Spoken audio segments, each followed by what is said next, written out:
Esta misa por todos los fieles difuntos, en particular aquellos por los cuales se ha querido pedir, anotando las intenciones, con los misioneros. Como decíamos, la misa tiempo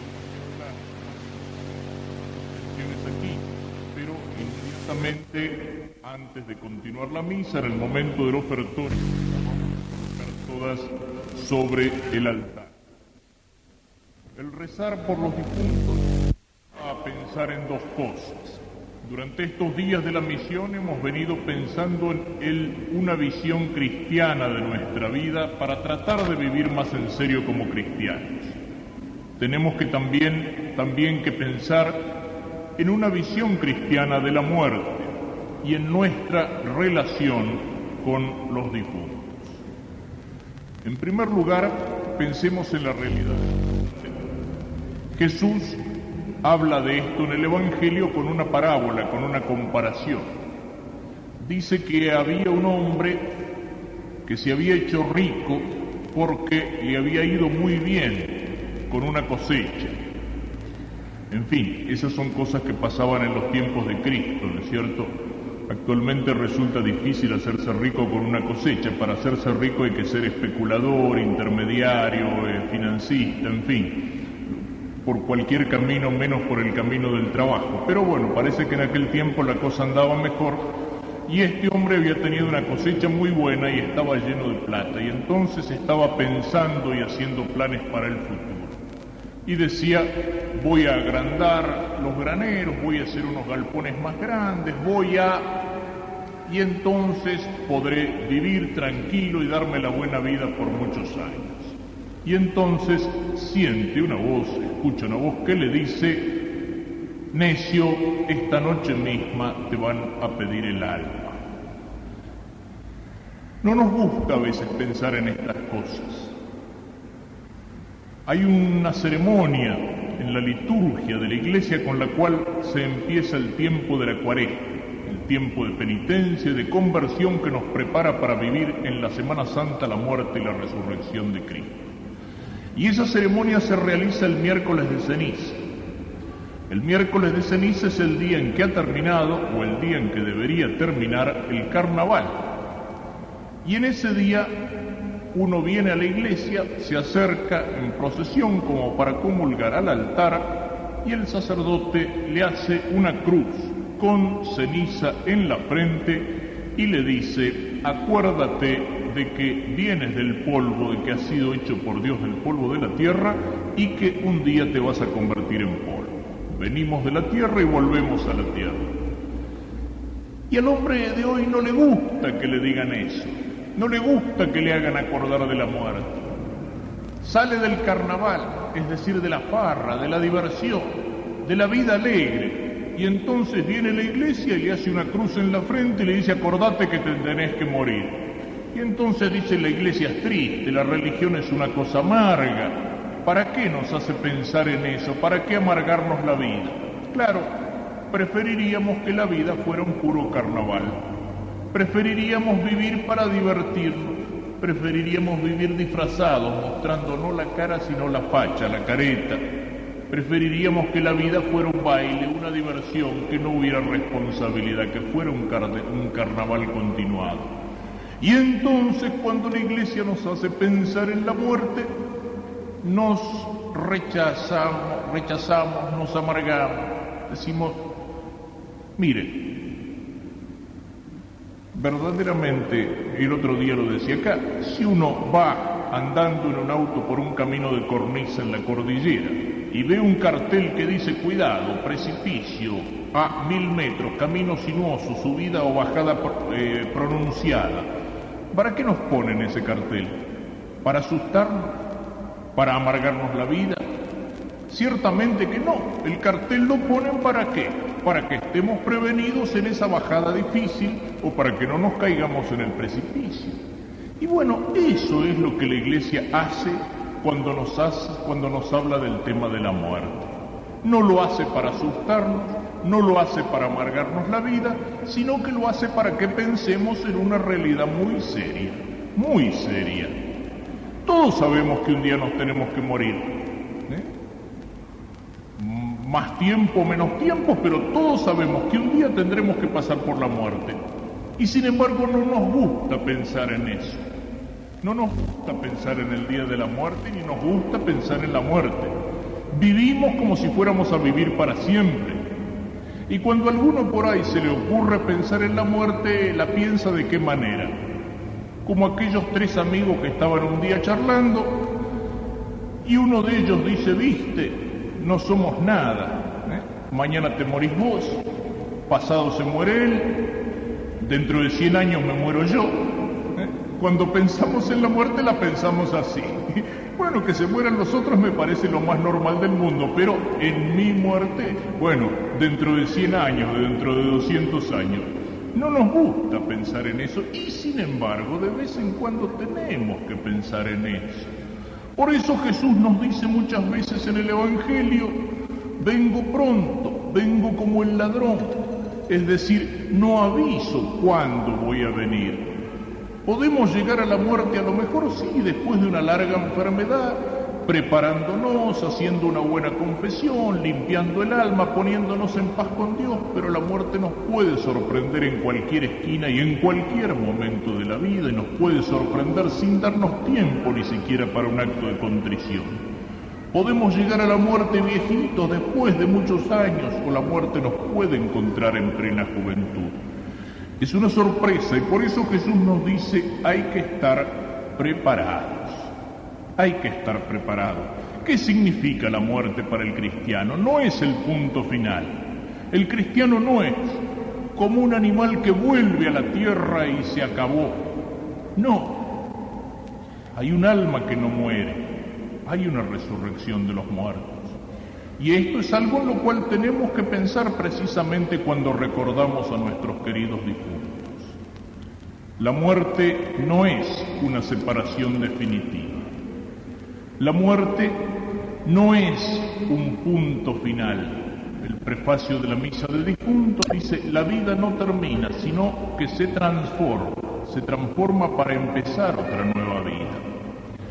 Cuando la Iglesia le dice a aquel que siente el dolor de haber perdido una persona querida, un abuelito, un padre, una madre, un hermano, un esposo, una esposa, un hijo, cuando la Iglesia le dice al que siente ese dolor, porque sentimos el dolor de la separación, pero la Iglesia nos dice hay un alma que no muere, y nos dice hay una resurrección al final de los tiempos.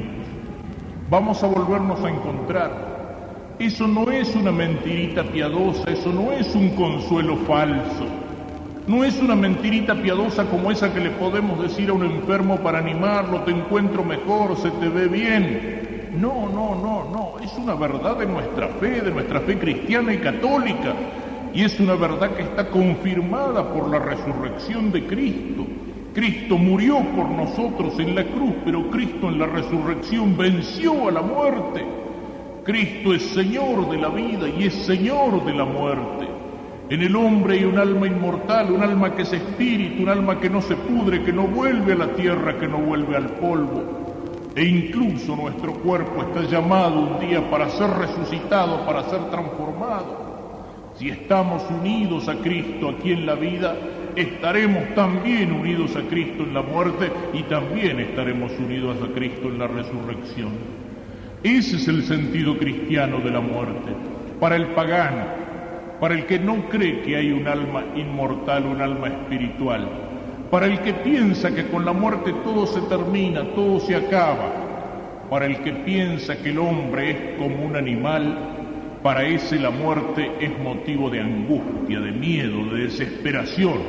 En cambio, para el cristiano que mira la realidad de la muerte con los ojos de la fe, la muerte es un momento de esperanza. El cristiano que vive como cristiano, que vive como hijo de Dios, que trata de vivir en paz con Dios, con el alma en gracia, y que si ha pecado es capaz de arrepentirse y de pedir el perdón y de confesar sus pecados. Aquel que vive en paz con Dios y con el prójimo por el amor de Dios, ese no tiene que tener miedo a la muerte, ese tiene que mirar la muerte con serenidad.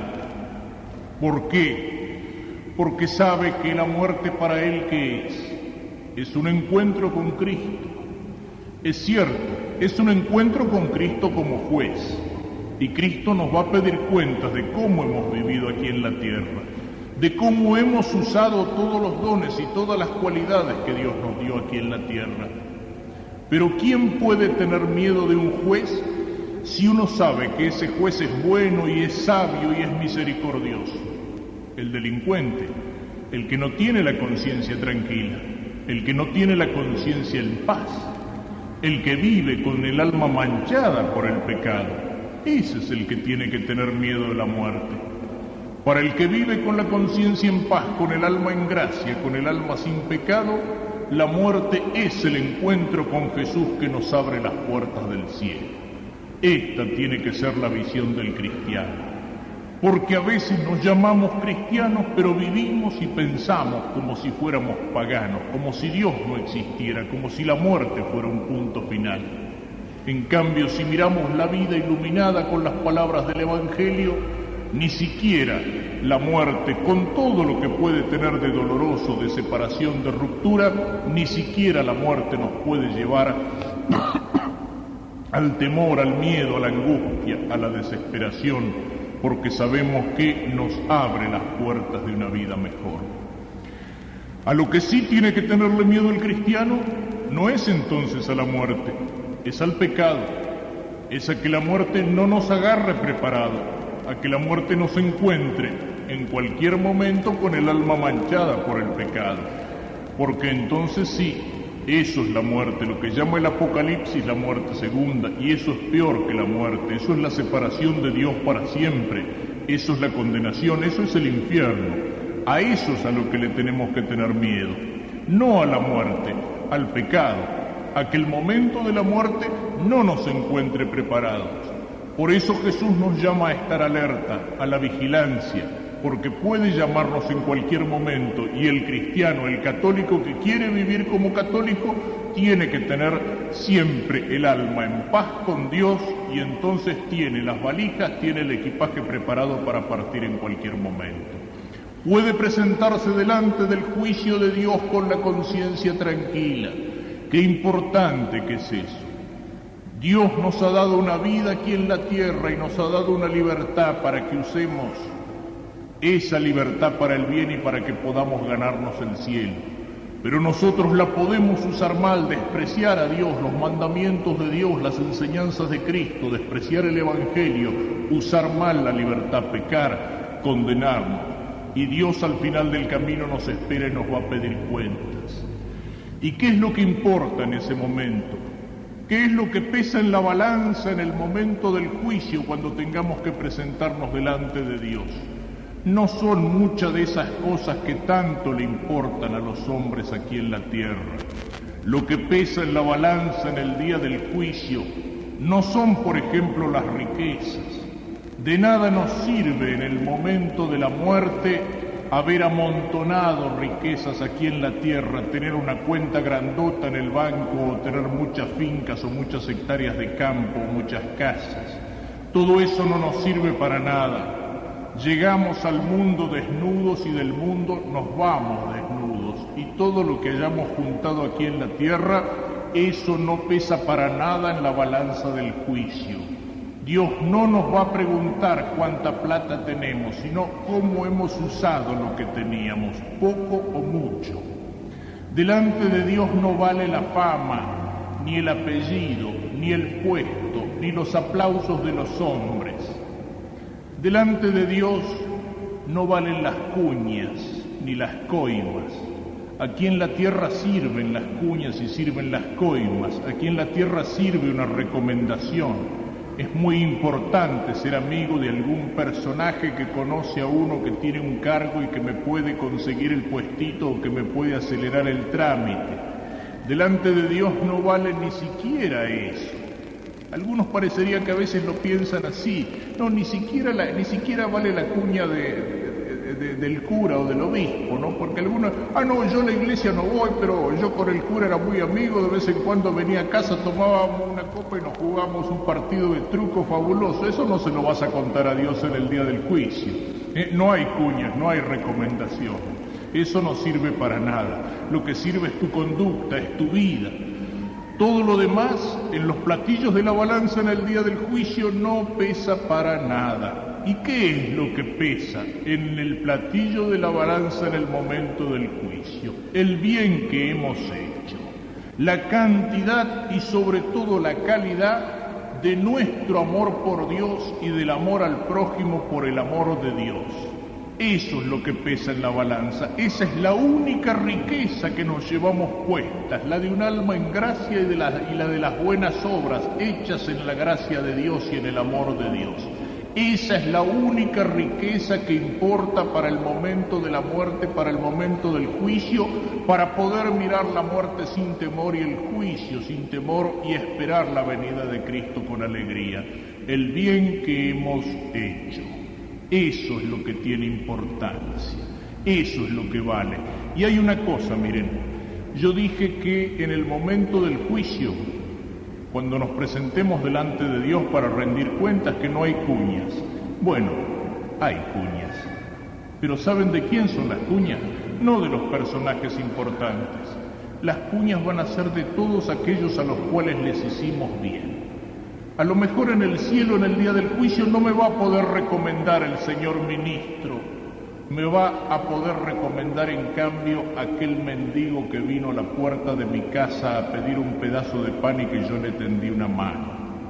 Me va a recomendar aquella persona que necesitaba una palabra de consuelo y yo fui capaz de dársela. Me puede recomendar en el cielo aquel que andaba por un camino equivocado, por un camino desviado, y yo fui capaz de corregirlo. Todas aquellas personas a las cuales por ser hermanos nuestros, por ser hijos de Dios, con el amor de Dios nosotros les hemos dado una mano, para ayudarlos en sus necesidades del cuerpo o en sus necesidades del alma. Esas son las cuñas y las recomendaciones, las únicas que valen en el cielo. Esos son los que le hacen decir a Cristo que tenemos que hacernos amigos con las riquezas de la iniquidad para que nos recomienden un día delante del Señor. Esa es la importancia del cristiano, pensar en la muerte. ¿Para qué? Para vivir de tal manera que en cualquier momento estemos preparados si Dios nos llama. Y hay una última observación que quisiera hacer sobre esto. Existen los sacramentos que son como canales de riego por medio de los cuales llega la gracia de Dios para fertilizar el alma, la vida de la gracia, y existen sacramentos que nos acompañan en todos los momentos de la vida, desde la cuna hasta la tumba. Y entre esos sacramentos existe uno que goza un poco de mala fama, y es el que se llama la unción de los enfermos, y que antes se llamaba con un nombre un poco feo de extrema unción. Digo con un nombre un poco feo porque llamarlo extrema unción fue lo que hizo que mucha gente le tomara a este sacramento un miedo espantoso, porque decía extrema unción, es decir, ya en la punta de la vida. Entonces, ¿qué pasaba? Muchos empezaron a pensar, bueno, con este sacramento, cuando llega el cura, quiere decir que detrás del cura viene el de las pompas fúnebres. O sea, el cura es el que prepara la entrada para el de las pompas fúnebres y el que me despacha para el otro lado. Por eso el nombre de este sacramento se cambió, pero se cambió para darle el sentido verdadero que tiene. Lo que dice en la Escritura: si alguno está enfermo, que llame a los presbíteros, a los sacerdotes, y estos le impondrán las manos y los ungirán con el óleo, y la oración de la fe curará al enfermo, y si tiene pecados le serán perdonados. Es decir, es un sacramento que sirve para bien del cuerpo, si Dios así lo quiere, y para bien del alma, sobre todo porque perdona los pecados. Es un sacramento que para administrarlo hace falta que haya una enfermedad, pero no es necesario que una persona esté en las últimas, en la agonía, para administrar ese sacramento. Y si Dios quiere, cuando ese sacramento se administra a un enfermo, puede obrar el sacramento la salud del cuerpo. Y si no es esa la voluntad de Dios, obra la salud más importante, que es la salud del alma. Esto es importante saberlo, porque es importante perderle el miedo a este sacramento, que es la gracia de Dios para el momento en que el cristiano está enfermo y también para el momento en que el cristiano tiene que mirar a la muerte. Pero así como no hay que mirar a la muerte con temor, tampoco hay que mirar a este sacramento con miedo. No hay que tener miedo de llamar al sacerdote. Qué cosa terrible que es, y a veces pasa incluso en familias cristianas. No hay que llamar al cura para que no se asuste. Y esperan hasta el último momento, y hasta después del último momento, y cuando vienen a buscar el sacerdote ya es demasiado tarde. Vienen a buscarlo para que vaya a echar agua bendita sobre un cadáver. Antes tendrían que haberlo buscado. Miren, yo les puedo decir una cosa, y se la puede decir cualquier sacerdote al que le pregunten. Eso de que el enfermo se va a asustar son mentiras. Es el miedo de los familiares que a veces viven la hipocresía y el fingimiento de querer engañar a una persona cuando el que se encuentra en una enfermedad brava sabe que se encuentra grave. Y a veces hay un fingimiento por las dos partes donde los dos se están mintiendo y se están engañando. Y se preocupan de que venga el médico, de que lo atienda, de que esté cuidado, pero no se preocupan de lo más importante, que venga el médico del alma. Y cualquier sacerdote les puede decir que un enfermo, una vez que ha recibido al sacerdote, por más grave que esté, y que ha confesado sus pecados, y ha recibido la absolución del perdón de los pecados, y ha recibido el sacramento de los enfermos, en vez de asustado queda con fuerza interior, queda con paz, queda con alegría. Le hace un bien inmenso, un bien enorme recibir el sacramento. Y esa es la reacción que el sacerdote encuentra en la inmensa mayoría, en todos o en casi todos los casos. Y si alguno se asusta un poco, y bueno, más vale que el susto uno se lo pegue de este lado y no que uno se pegue el susto del otro lado, porque el susto del otro lado no tiene remedio. Seamos claros en esto. Pensemos y miremos las cosas con ojos de cristianos y no con ojos de paganos. Y hay una última cosa que quisiera decir, ahora sí. Decíamos que vamos a pensar en el tema de la muerte, lo hemos hecho. Vamos a pensar también en la relación con nuestros difuntos. Cuando rezamos por los difuntos, ¿qué estamos haciendo? Estamos poniendo en práctica aquella verdad que afirmamos cuando rezamos el credo, que es el símbolo de nuestra fe. Creo en la comunión de los santos. ¿Qué significa la comunión de los santos? No es un montón de santos en fila que vienen para recibir la comunión. La comunión de los santos significa la comunicación entre los santos. ¿Y quiénes son los santos? Los santos son todos los que viven en la gracia de Dios. No solamente los santos canonizados, los santos que la Iglesia ha santificado y los pone en sus imágenes para que les rindamos culto. San Pablo, cuando escribía a los cristianos de Roma, por ejemplo, decía a los santos que están en Roma. Son los que están en gracia de Dios. ¿Y la comunión de los santos qué es? Es la comunicación que existe entre los tres niveles de la Iglesia. La Iglesia que llamamos peregrina, que es la Iglesia compuesta por todos los fieles cristianos, por todos los católicos aquí en la tierra. Es una Iglesia peregrina, ¿por qué? Precisamente porque en la tierra estamos de paso y vamos peregrinando hacia la meta nuestra, que es el cielo. Existe la Iglesia de aquellos que ya llegaron al cielo, sean santos canonizados o no, los que ya terminaron el camino, los que están con Cristo y con la Virgen en el cielo. Y esa es la que llamamos la Iglesia triunfante. Y luego existe la Iglesia purgante, es decir, la Iglesia que se purifica. Y es la de aquellos que han muerto en gracia de Dios, pero a los cuales les quedaba alguna cosita para reparar, o de la pena debida al pecado, o de los pecados veniales que no quitan la enemistad con Dios, pero que de alguna manera manchan el alma. Y la comunión de los santos es la comunicación que existe entre estas tres iglesias. Nosotros aquí en la tierra, ¿qué hacemos? Nos relacionamos con la iglesia triunfante, con la del cielo, cuando miramos a los santos cuando le rogamos o rezamos a los santos pidiéndole que intercedan ante Dios por nosotros, cuando rendimos culto a Dios en sus santos y cuando nos unimos con los santos para rogar por aquellos que se están purificando en el purgatorio, que es el sentido que tiene la oración por los difuntos. Y los santos que están en el cielo, ¿qué hacen?